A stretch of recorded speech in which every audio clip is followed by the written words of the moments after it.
The veil between our world and the supernatural is thinner than you might think. Prepare to be chilled to the bone as we delve into a collection of 50 messages, allegedly sent from the darkest depths of the demonic realm. These chilling communications, ranging from cryptic warnings to outright threats, will leave you questioning the boundaries between reality and the unseen. We have Angie Fenmore. In 1991, she attempted suicide and experienced a life review. Basically, her life unfolded before her eyes, but from the point of view of the people that she knew. She got to experience how those interactions with them made them feel. After that, she remembers being surrounded in an eternal darkness. She saw a group of people nearby and realized she was among others who had committed suicide. She tried to communicate with the others with her mind, but no matter how hard she tried, she was unable to. After a while, she was transferred to another part of hell. This part looked a bit like a field. Lost souls roamed around it. These souls were able to communicate with each other, but they actually refused to. Angie said they were too immersed in their own misery to interact with each other. Never mind Angie. She was sucked into another part of hell and landed on the edge of a shadowy realm, suspended in darkness. She continued to be moved to different parts of hell, seeing more forlorn and lost souls. Then she said God spoke to her through the darkness. He asked her if this is what she really wanted. When she said her life is so hard, God replied, "It is nothing compared to what awaits you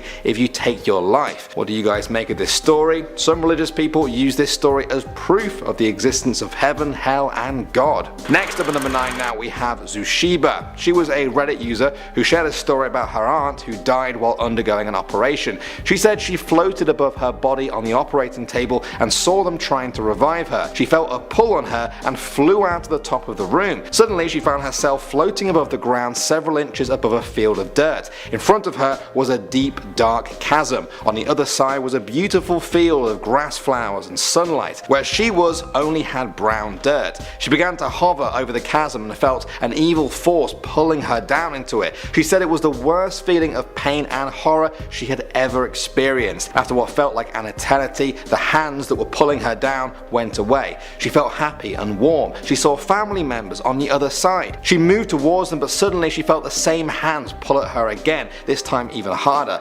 Again the hands came and so did the cold. Suddenly there was only darkness. Again she was on the ceiling of her room and saw her body below spasm violently. She heard the doctor say, "She's back," and suddenly it was dark. When she woke up, she told her family about her brush with hell and how she never wanted to be pulled down by those hands when the time really came. Moving on to number 8 now we have Father Jose Maniyangat. He was a Catholic priest in Florida. In April 1985 he was hit by a drunk driver and nearly died. He was then taken on a trip in which he saw heaven, hell and purgatory during his near-death experience. He had something to tell everyone about hell. He said it's about 2000 degrees Fahrenheit and filled with souls screaming in agony. He said hell was arranged in 7 levels and the new souls are assigned to a level based on the severity of their sins that they committed in life. He didn't just see people though, he saw people he knew who had died. These included fellow priests and bishops. He said they were there because they had misled people with false teachings and bad examples. Next up at number 7 now we have Bill Weiss. He was a devout Christian who had a near-death experience on November 23rd, 1998.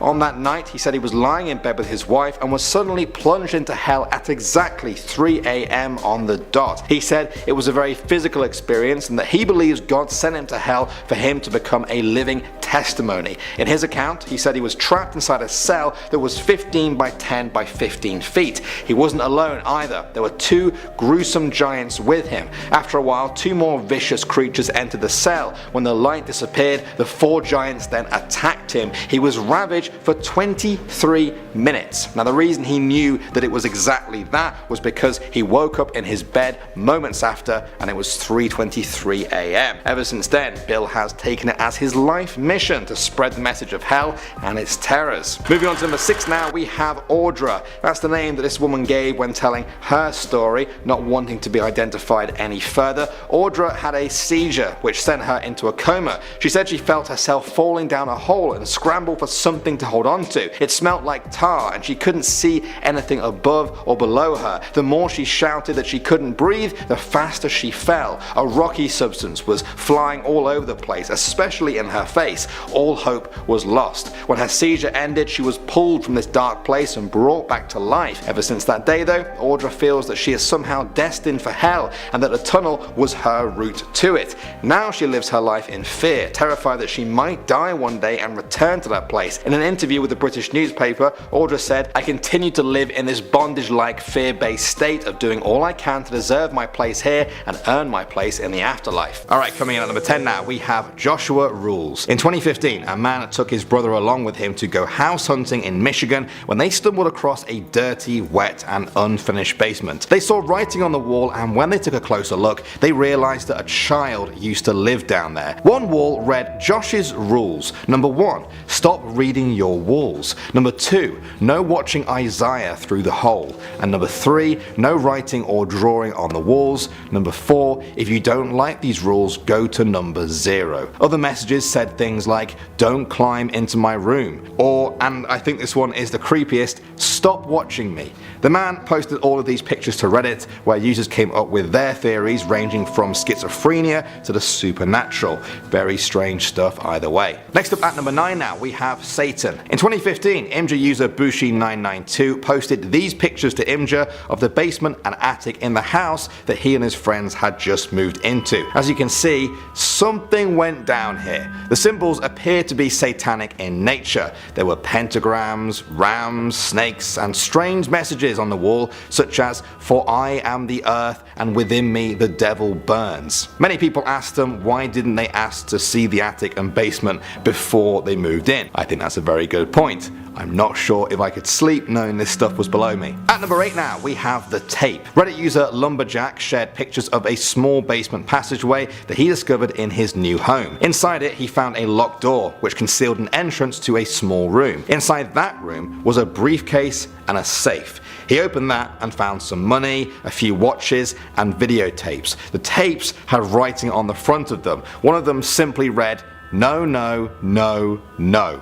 He handed everything over to the police for investigation. Would you guys have done the same, or would you have ignored the message and watched the tape? I'm not sure if I could have. Okay, next up at number 7 now, we have the Tombstone. In 2016, a student from Massachusetts made a grim discovery in their university house basement, a grave. Derek Crook was interviewed about the tombstone next to the boiler in his home. The message on it says, "This marks the burial site of Jabez Hardin, who served in the War of 1812. Now he died in 1879 at the age of 83. At first, the housemates were very creeped out by this find, but now James actually quite enjoys shocking visitors to the house by randomly announcing there's a grave in the basement. Maybe that's just his coping mechanism. Next up at number 6, we have Graffiti. In 2012, Reddit user Tallest Waldo shared a creepy discovery he found in his basement. This writing, accompanied by some very strange symbols. Another Reddit user identified the symbols as being part of occult spellcasting. They suggested this basement used to be a cult member's ritual workspace. After meditating on the symbols for a while, it seems they had an epiphany and wrote the message that we can now see on the wall. I can kind of make out something about their soul being fire,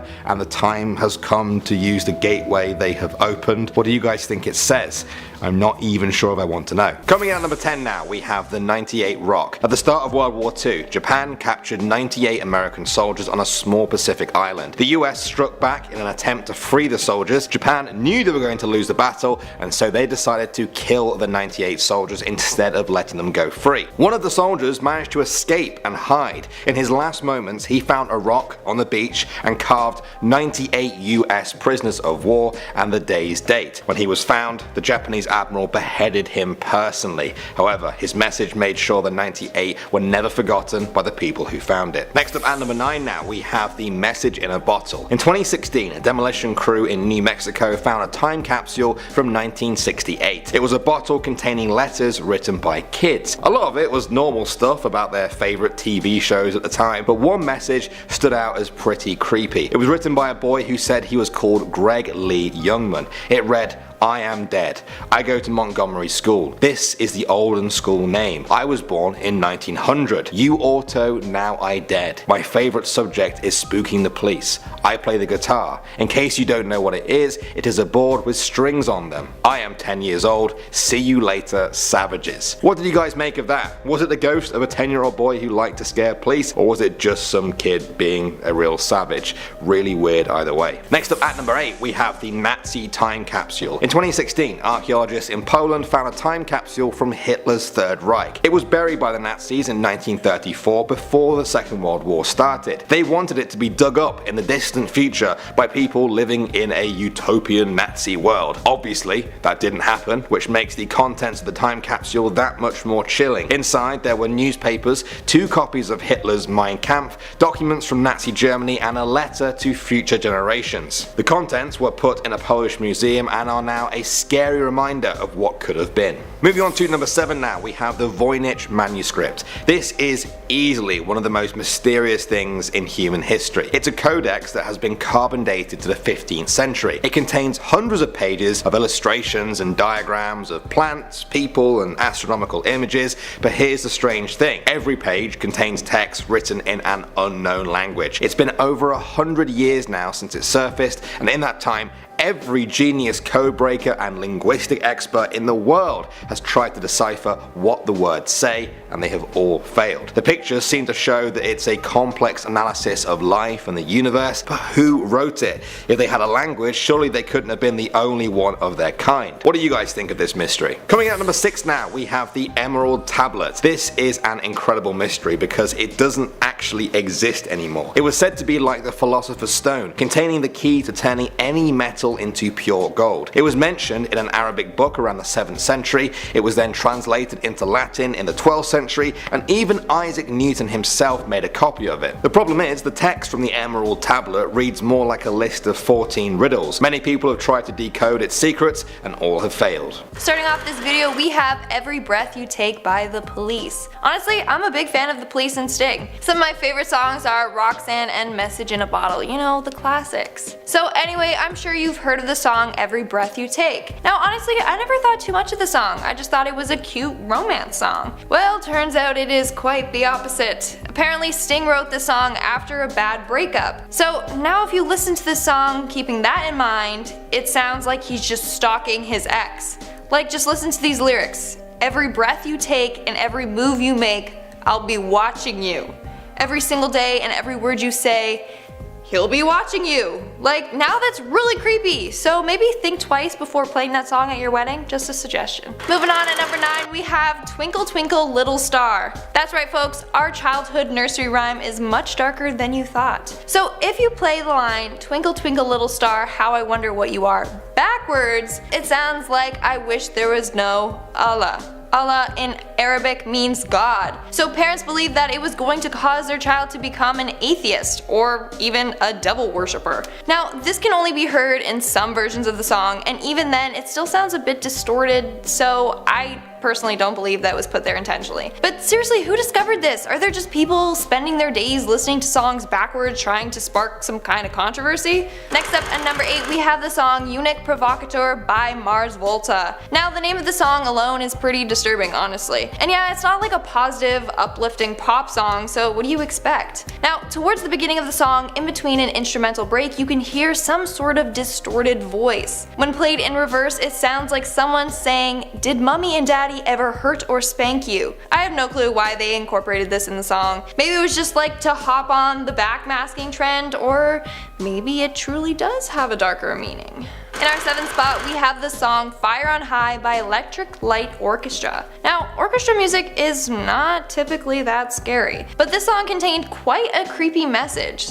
So at the beginning of the song, there appears to be some sort of gibberish. People detected that it was a message and played it backwards. That's when they revealed that it said, "Music is reversible, but time is not. Turn back, turn back, turn back. The voice itself is very deep and heavy, giving it a creepier tone. Now, people tried to decipher this message. Some people think that he is warning about impending doom. And of course, you have the people that think everything is satanic. Well, parents were fearful because this soundtrack was used as the opening theme for CBS Sports and even at a ride at Seabreeze Amusement Park. Although it's creepy and we don't really know the exact meaning, I doubt we have anything to worry about. Right? Yeah.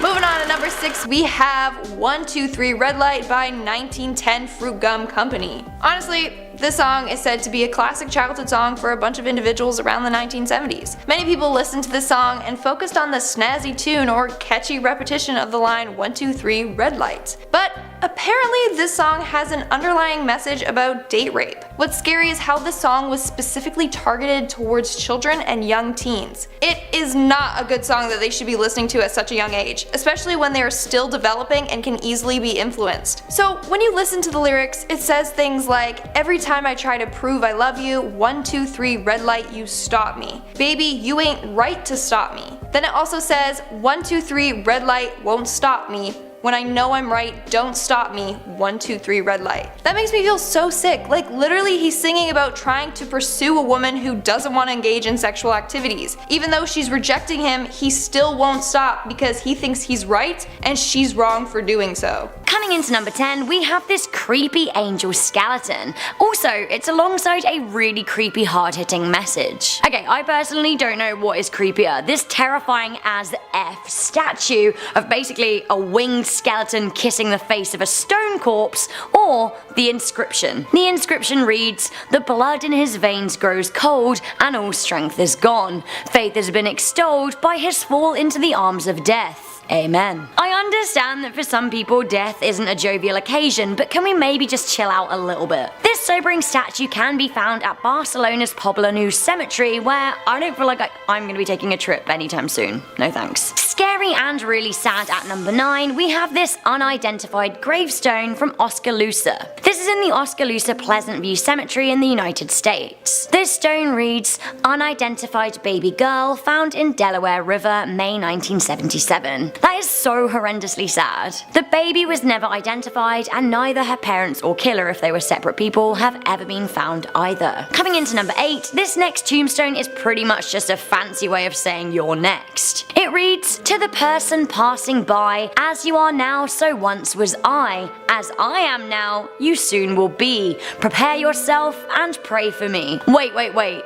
As I am now, you soon will be, but like, Oscar, you're dead.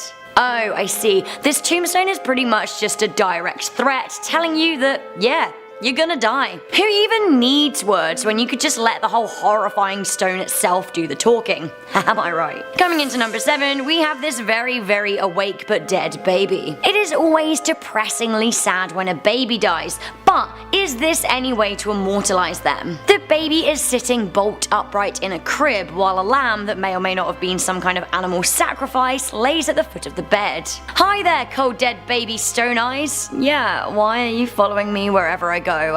I don't like it. I couldn't be near it. It's too much. Coming into number 6, we have a victim of the beast. If you visit the Salt Lake City Cemetery, you might not want to leave any flowers on Lily E. Grace's grave for fear of the repercussions. It seems like Lily, who died in November 1958, aged 77, was a victim of the beast, or so her gravestone says. They even added a 666 at the end of the inscription just to make it clear which beast she fell foul of. Weirdly, her husband is also buried at the same cemetery, but far away from his wife's corpse. The website WeirdUS.com claims a woman who walked on the grave later had an accident with her car door, which is spooky. I wanted to add something scary but like a little bit more fun at number 5. We have this descriptive cause of death. Back in the day, it was traditional to write a cause of death on a person's tombstone. Poor old George Spencer Millett, who lost his life by essentially being kissed to death, has this for a gravestone. That's right, George was just 15 when he fell foul of an ink eraser stabbing him to death. His tombstone basically does all of the talking and we'll tell you all about it. He was trying to escape birthday kisses from fellow office workers when he fell on the eraser ink.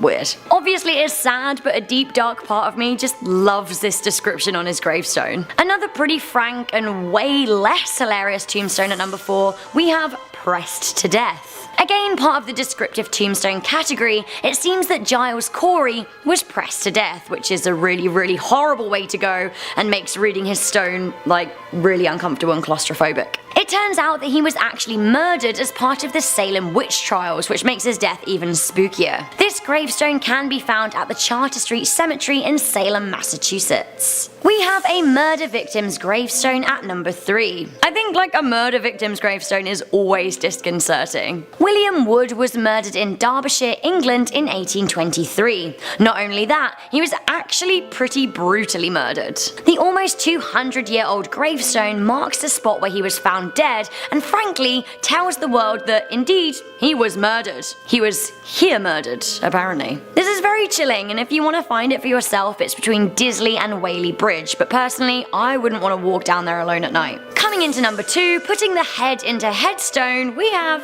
I guess, this head in a stone.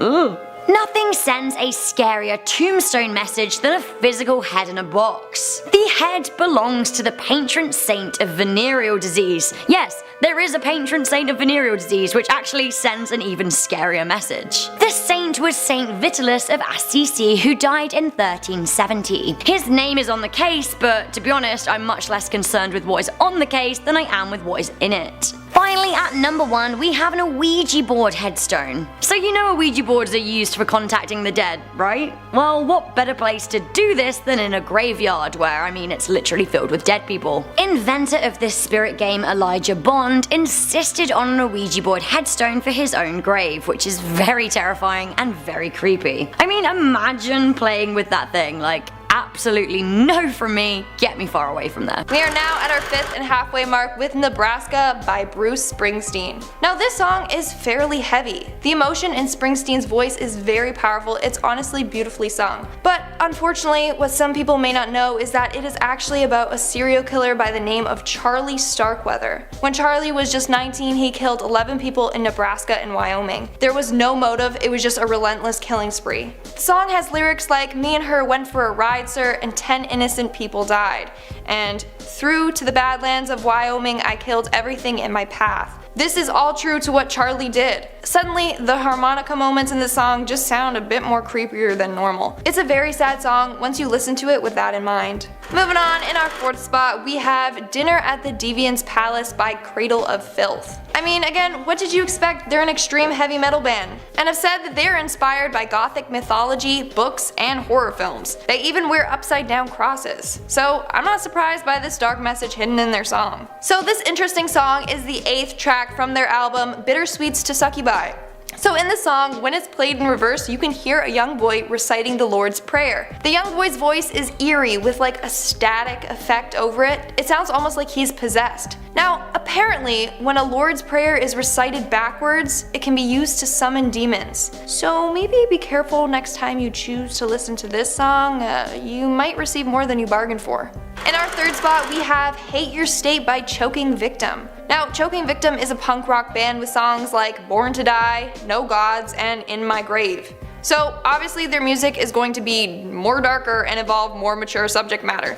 Now, in their song Hate Your State, there's a whole secret paragraph that they included. This message is inserted at the beginning of the song and at first just sounds like the singer is struggling to speak as if he's choking. So some people just overlooked it, thinking it was an artistic choice. However, other individuals knew that a message was hidden there, so when played backwards, it says, "You think you are alive, MF, you're just the walking effing dead. You're stepping on my back to stay alive. West Coast, East Coast, you're all a bunch of effing fools." Then it tells the listener to kill themselves and hail Satan. But then it ends with him saying, "Good night boys and girls, pleasant dreams." So I guess that's sweet, I don't know. But seriously, I know they're a more hardcore band, but that message is a little too scary. At number 2, we have Led Zeppelin's Stairway to Heaven. Now, believe me, when this one is played in reverse, it sounds more like it should have been titled Stairway to Hell.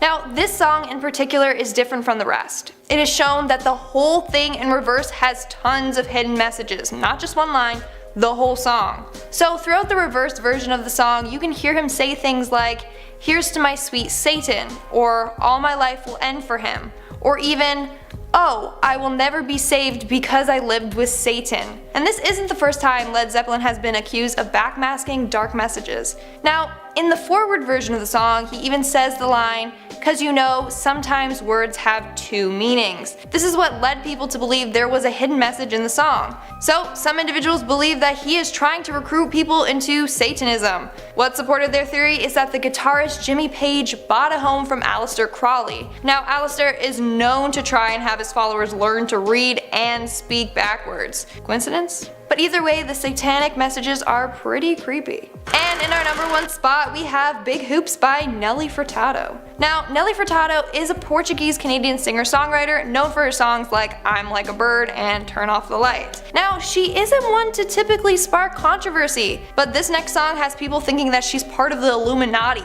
Now, towards the end of her song, Big Hoops, you hear her say, "It's not over yet." And then some inaudible sounds. It seemed like nothing big until it was played backwards. That's when you can clearly hear her say, "Oh my god, descending to the 13th floor. We're on the 11th floor, descending to the 12th floor." And then it repeats. There is something about this one that just makes me feel so uncomfortable. Like, her voice is just so eerie in it. There's just something so off about it, and her voice just gives me the goosebumps. Now, 13th floors are thought to be unlucky, and most buildings don't even have a 13th floor. And then throughout the music video, she does the Illuminati symbol. She makes a triangle with her fingers and places it to her eye. She does this multiple times throughout the video. So, people believe that she sold her soul to the Illuminati or that she's involved with them somehow. People furthered this theory by even adding up all the numbers she said and doing more research. Then they came to the conclusion that it all added up to 666, the devil's number. Now, that one is kind of reaching. Like, I too could make up some bogus math equation like, oh, she has 2 eyes and she's wearing 4 bracelets, so that makes 6 and her favorite number is 6. So you see, like, I could just make it up too. So that probably just was a coincidence, but the reverse message just really creeps me out. Alright, moving on to the number 5 spot now, we have the Nazca lines. These huge 1,000 foot geoglyphs in southern Peru depict animals such as birds, fish, llamas, monkeys, and even humans, but only from above. They weren't properly documented until pilots spotted them in the early 1900s. The thing is though, they were made about 2,000 years ago, long before the invention of flying. Some researchers have said there was no way they could have been made unless you could see them from above. So, if they couldn't fly back then, how did they make the lines, or more importantly, who or what were they for? Coming in at number 4 now, we have the glowing rocks. Hendra Burnick Down is a collection of Neolithic age stones put together in England about 5,000 years ago. That's a couple of thousand years older than Stonehenge. In 2016, scientists made an incredible discovery. There were markings on the stone that could only be seen at night. They first realized this when the symbols appeared from a camera flash. Then they realized the stones around the area contained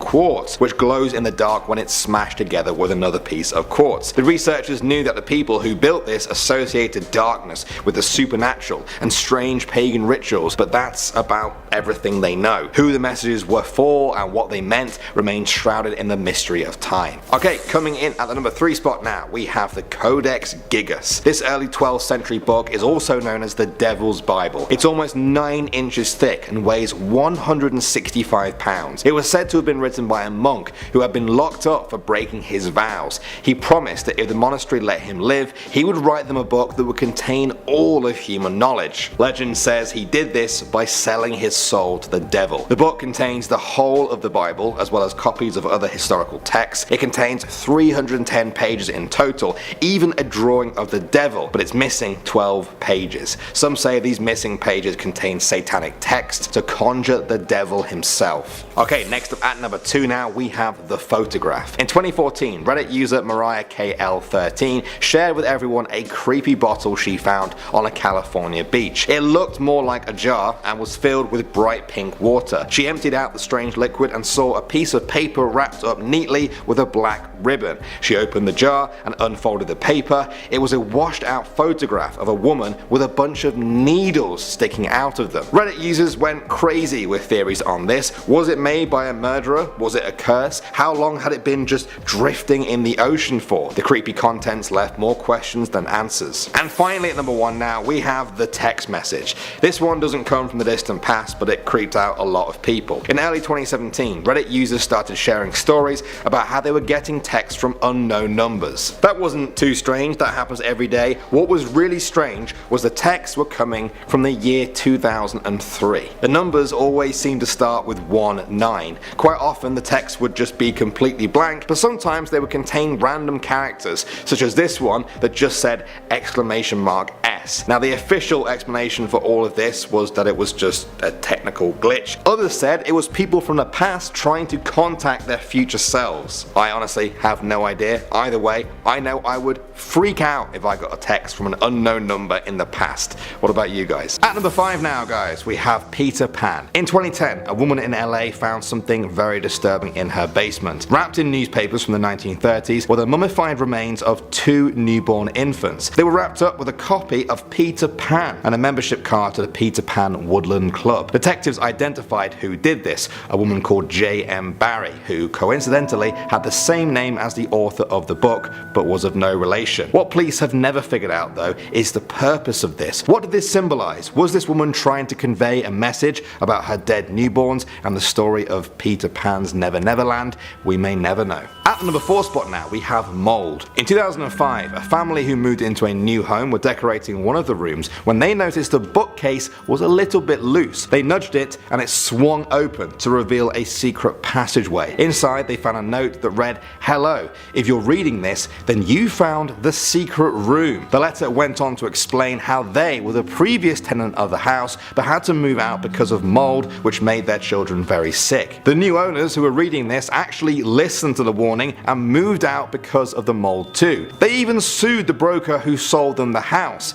I'm sure they're happy they got the warning, but I would be a little bit creeped out to find a note that congratulated me for finding the secret room. Very weird stuff. Alright, next up at number 3 now, we have the Asylum. Now not much is known about the picture you're about to see or even who took it, but I think that kind of adds to the whole mysterious allure of it. This was the writing found on the basement wall of an abandoned mental asylum. It reads, "I never knew much about people until I took one apart just to see how it worked." Many commenters online have speculated who exactly wrote this and if perhaps the story behind this message could lead to the reason the asylum was abandoned in the first place. Moving on to the number 2 spot now, we have drugs. Imgur user Boymers shared a couple of pictures from the basement of a house that he moved into in 2012. Now the landowner had told him that the previous tenants were quote hardcore drug users. They didn't really see any evidence of this though. That was until they went into the basement. This was the sight they were met with when they arrived. It appears to be a message written in blood. The numbers 41 and 90 are large and prominent, surrounded by a bunch of random letters